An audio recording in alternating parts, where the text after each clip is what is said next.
이번 라이브픽은 조국 전 장관과 유재수 전 부산 부시장의 검찰 조사 관련 소식입니다. 위원님, 네네. 지난 21일에 이제 조국 전 장관이 이제 두 번째로 검찰 소환 조사를 했는데, 네. 뭐 진술 거부권 계속 이어갈 것 같았는데 일부 이 질문에 대해서는 나중에 하겠다 이렇게 대답을 한 것 같습니다. 그러니까 저희가 그동안에 알려진 거는 이제 아예 아무런 말도 안 했던 것 같은데 아마 이게 채널A에서 단독으로 취재한 내용 같은데 네. 나중에 또는 뭐 법정에서 진술하겠다 뭐 이런 식으로도 얘기를 한 것 같죠.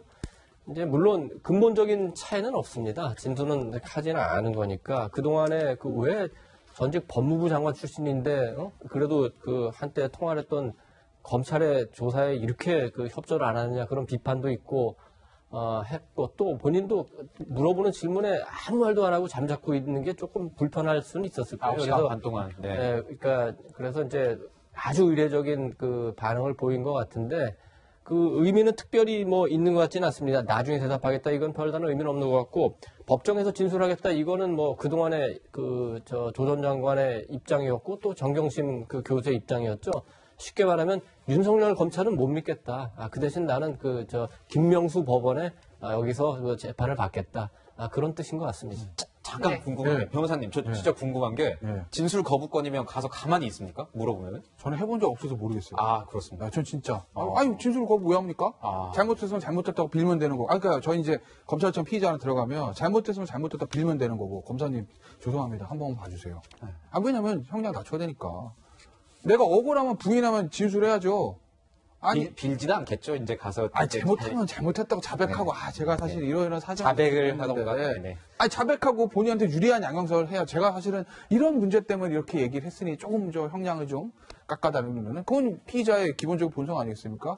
그러니까 이 얘기를 잘 들으셔야 돼요. 이게 대부분 이렇게들 해요. 부인하면 억울하잖아요. 난 안 했는데?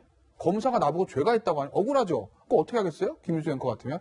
적극적으로 본인의 죄라 항변을 합니다.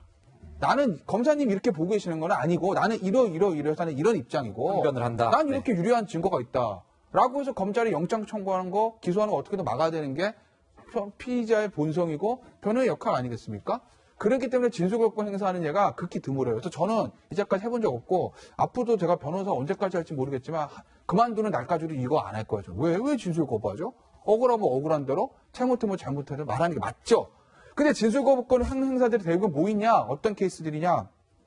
예전에 군사독재 시절에 공안사범들. 뭐 약간 저항의 의미, 항거의 의미에서 하는 것들이 있는데 사실 지금은 그런 시대가 아니지 않습니까? 네. 근데 21세기 대명천지에 진술거부 행사를 한다? 뭐 본인의 선택이니까 할 수는 있는데 앞서 이제 이도훈 의원께서 정확하게 보신 게 나중에는요 그냥 민방에서 그렇게 한 거예요. 9시간 동안 무슨 채널A의 침묵 예능 아이 컨택트 있잖아요. 뭐 아이 컨택트도 아니고 뭐 하겠어요 9시간 동안.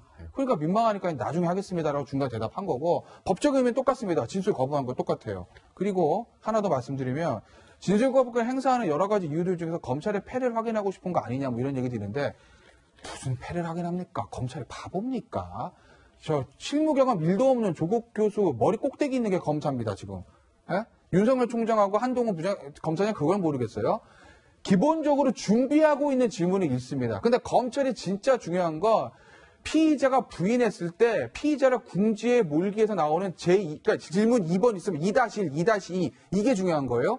그리고 제시하는 다른 제3자의 진술이나 물증이 중요한 거예요. 예를 들어 부인하면 이건 뭐죠?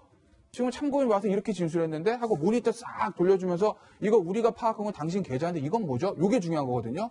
그건 안 해요, 검찰이. 왜? 네. 진술 거부하는데 못하랍니까?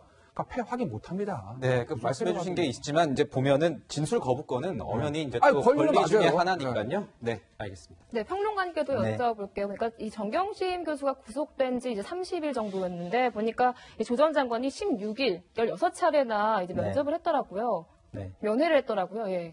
그러니까 지금 조국 전 장관 가족들의 그 조사 이걸 보면 좀 굉장히 씁쓸해요. 왜냐하면 과거에 제가 이렇게 보면은 그 재벌들의 모습들이 자꾸 연상이 되거든요. 아프다라는 거. 그 다음에 뭐 이렇게 회장님은 면회 중 뭐 이런 기사도 있었습니다. 옛날에 접견이 뭐 이렇게 빈번해가지고 사실상 다른 그 수용자들과는 다른 대우를 받는 거. 그것을 찾아가는 거 이런 모습들을 보여주는 그런 게 자꾸 떠오르는데 저는 계속 얘기하지만은요. 그 어느 정도 위치를 차지하고 있는 분들은요. 자기 것만 빠져나온다고 해서 자기 인생이 회복되지 않습니다. 네. 그렇지 않고 자기가 거기에서 희생적인 모습이나 명분에 맞는 거를 찾아갈 때 희생적인 모습을 통해서 국민에게 뭔가 감동을 줄 때 그게 되살아나는 거거든요.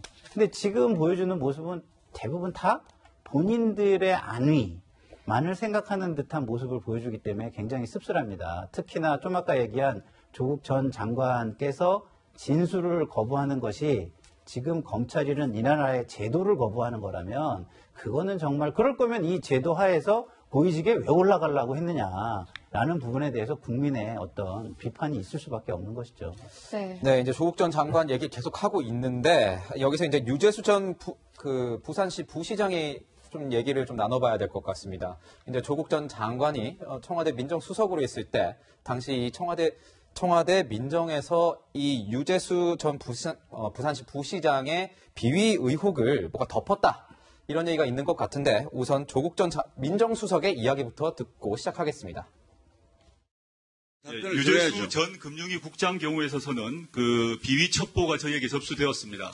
첩보를 조사를 한 결과 그 비위 첩보 자체에 대해서는 근거가 약하다고 보았습니다. 민정비서관실의 책임자인 백원우 비서관에게 금융위에게 통지하라고 제가 지시했습니다. 이상입니다. 네, 조국 전 장관의 말씀, 이제 전 민정수석이죠, 당시에는. 들어봤는데, 유재수 전 부시장, 뭐 어떤 관계가 있는 겁니까, 이거?